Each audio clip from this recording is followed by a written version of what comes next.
welcome back to the Rev Mel Show, and this show is all about long-term DS relationships with our wonderful guests, Master George, Slave Bren, Merc, and Beth. So we're going to get back onto this great conversation because we got a lot to cover, and there's lots of people in the chat room. Hello, Miss Cat. Hello, Jeremy. Hello, Dell. Alan Swan, Taz, Rocks, and Media Rev. That's Media TSR. That's us. And Rev Mel. And then we also have other people that are watching that are not in the chat room. If you're not in the chat room, get in the chat room and say hello. Hello to all of us. And so, okay, we're going to start talking some real questions here. We're going to get down to the meat and the gravy of all this, okay? Okay.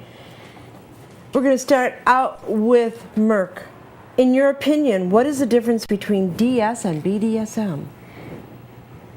Realize there's going to be a test. you will not be graded on. You know, the politically correct answer would be that whoever anybody says it is what it is to them, and that's probably close to being correct. I think that's the way it should be. Mm-hmm. You know, whatever makes you happy saying you are isn't going to affect what you do and who you are. Well, we do get hung up on labels. Oh yeah, and that's one of my biggest problems with it. You know, you establish the label, then after you're done that, we'll talk. And again, the answer isn't going to be changed by whatever label you use. Yeah.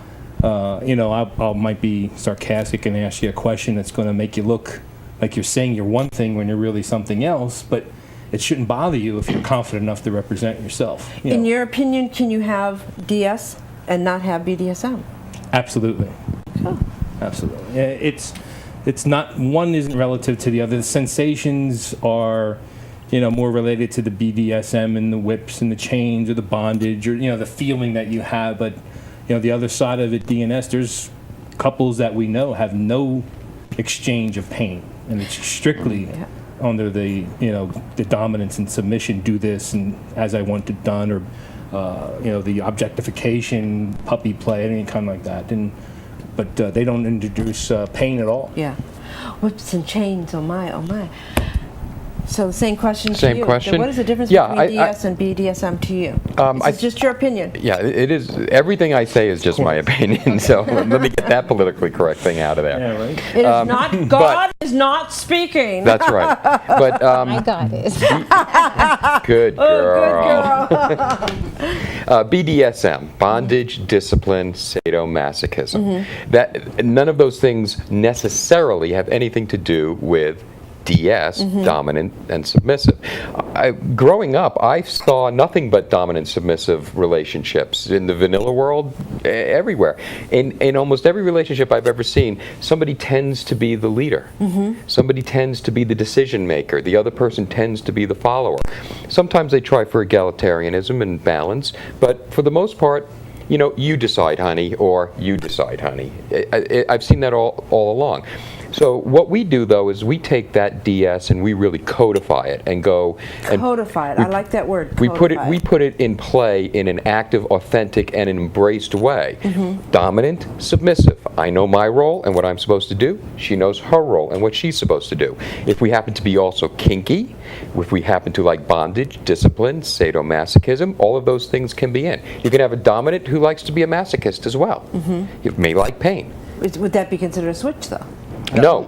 Really? Switching is whether or not you take the top or the bottom of the actual role. Like sometimes I want to be the dominant, other times I want to be the submissive. I'm switching back and forth between the two. If I'm a dominant and I want to be flogged or whipped, then I'm bottoming to somebody. Okay, I want to ask you a question. And we're going to start getting into the complicated labels and so on. But you know what? Some of the labels are actually accurate. At the event this summer, you took a lot of pain. You did an incredible. I would say that what Rev Mel is talking about is for the Coordinators Challenge, which is done at Carnival every year at Threshold. The coordinator, in this case it was me, needs to do something challenging, and we raise money based on that challenge. And I opted, I don't know if it was foolish or not, but I opted to be hook suspended. You don't have any photographs of that in there, do you? No. Oh, we should have gotten some to show them. Yeah, actually they're on a couple of profiles I have, so I'm not I'm not shy about showing them. I'm not a masochist. I did not enjoy the pain at all. It did not give me any pleasure, or I did, of course, get the endorphins. You cannot help but get endorphins if you do something like that. I tried to get as close as I can. I mean, you were gone. Yeah. I mean, the look on your face, it was like... I absolutely recognize what a masochist who goes through that level of pain knows, what they experience. I experience the same thing, but I have no compelling addiction towards it. Yeah. I don't feel like I need to repeat that, and I also get it from being the top. I get that same kind of euphoria from being sadistic to somebody. So if I was anything in that, I was bottoming to Threshold, the organization. Yeah, I agree with That's you. what I was doing that day. I played bottom to Threshold. And how many hooks was there again? 6. 6. They were big hooks. They were tuna hooks about that long. Yeah. And they lifted him up. I mean, literally lifted him up. I actually stepped off the stage. Yeah, he did. He stepped off the stage. He was suspended. And the look on his face was, I hate to say this to make a Hallmark card, priceless. It really was. I'm really glad I did it, too. It was. I thought of it as a rite of passage. Yeah. You know, I enjoyed it. You shed your blood for Threshold. Yeah, You sure well. did. So can you, in your opinion, can you have a DS relationship and not have BDSM? Absolutely. As I just said, I grew up in an Italian family. My father was the decision maker and the final word. His word goes. I can still hear him saying it. He was clearly a dominant. My mom was. Yeah, I heard that a few times. That was muffled behind the bedroom door. And she was more of a submissive. She yes honey, yes honey, yes honey. And maybe they did it without me knowing it, but there was no indication of bondage or discipline or S&M. It was just a dominant submissive relationship. Wow. You know, I want to ask Beth this question. Beth, do you think a DS relationship is like a 1950s relationship? Not necessarily, no. Really? How so?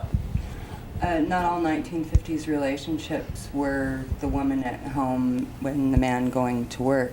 The slave's mother went to work, and her mother took care of the baby.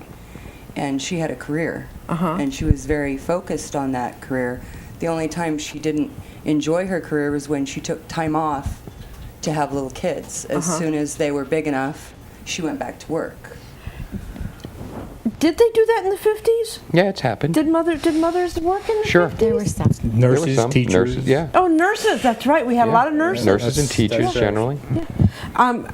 Bren, do you also feel that, do you feel that it's maybe like a 1950s or? I would have to say in many ways, yes. Okay. I do, because when I came to Master, I did not work. I came from running 5 very powerful establishments for a lady, and I was the head boss. And when I came to him, he isolated me into not working, not driving, being an at-home slave. I did one of those isolation things. So Needed to strip her of the. I need to do that to my slave to isolate him. yeah, and Well, she wasn't isolated in terms of talking to people. I want to make this clear. She was isolated in that she did not have to go to a job. I drove her everywhere. She could speak to people. She was free to talk to people, and we had friends and so on and so forth. She's very gregarious. Yeah, there was no loss of that. It wasn't like she was put in a box and hidden in the basement, but it was. shucks. But all those people did work. They all did work jobs, so they weren't available in the mornings and the daytime. So she was like a 50s housewife. She was at home all day, and this gave her time to reflect upon who she was and what she wanted out of her life. Shit, I'm gonna switch roles. Yeah, Beth is not outside the house either. Beth, you're not outside the house either? No. So, okay, let's talk. What do you do all day? Whatever It he amazes wants. Yeah. whatever he wants. It amazes He's me. got a lot of tasks. So you have things that you have to do that scheduled. Yes. You schedule her to do things. I don't get into that much detail, no, but it's a large household to maintain. There's everything from laundry to gardening to dinners and being ready when I come home at night. It's not easy. I wouldn't say it's easy in the least, but I had an idea of what I was seeking, and you talked about what you were looking for, and And one of the cornerstones of that was I didn't want my slave, which is what I knew I wanted under my definition of what that term relates to be at my beck and call 24/7 and not serve any other masters. Well, the only way to accomplish that was her not working outside the home. Wow, And that because was if she very had- difficult for her. Oh, well, it was difficult for her to do or not. I mean, that was, I always said to her, that was one of the last decisions you're going to make, is who you're going to serve.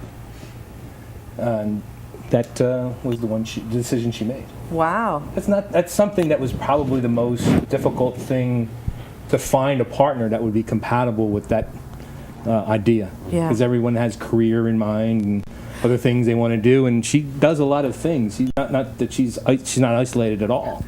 But it's very hard to find someone that has the endurance to maintain a relationship like that. A lot of people say, I'm a slave. And then you ask them to do windows, and they go, "Oh, I don't do them." Well, you asked about why they don't last long. Is Yeah. people realize they're not what they advertise themselves to be. Yes, yes. You really learn. This slave didn't advertise as a slave. You did not. This slave No. did not advertise at this. No. It was just discovered. She had no term to reference. There was no point of reference for that. There was, okay, there's dominants and there's submissives. And in this slave's mind, submissives submit. They don't dictate terms. They don't let you know what you can and cannot do, et cetera, et cetera. That's not submissive. And, after learning more, that was in the beginning parts of learning all the terminology and stuff, and meeting him and, learning more through him, this slave got to him, capital H. Capital H. She's clarifying that one. But anyway, got to realize that yes, there are people that are submissives, and yes, they do have safe words and limit lists and all this other kind of thing, and that's submission to them. Mm-hmm. It wasn't. This slave's idea of submission is slavery. Uh-huh. It amazes me because I'm so wired dominant. I'm so wired. This woman, go out and burn your bras and bring home the bacon. I can fry it up and bring it. I mean, I was fed all that during the 60s. I had a mother that worked. I had a mother that was there right besides my Italian father with the big balls, who she had bigger balls than he did. She really was the strong person in the family because she was a very overpowering woman, the strength. But also, I also view slaves as very strong, powerful women also. To me, it's just like, if somebody came to me and says, I want you to serve me and I'll take care of you, I'll pay for everything.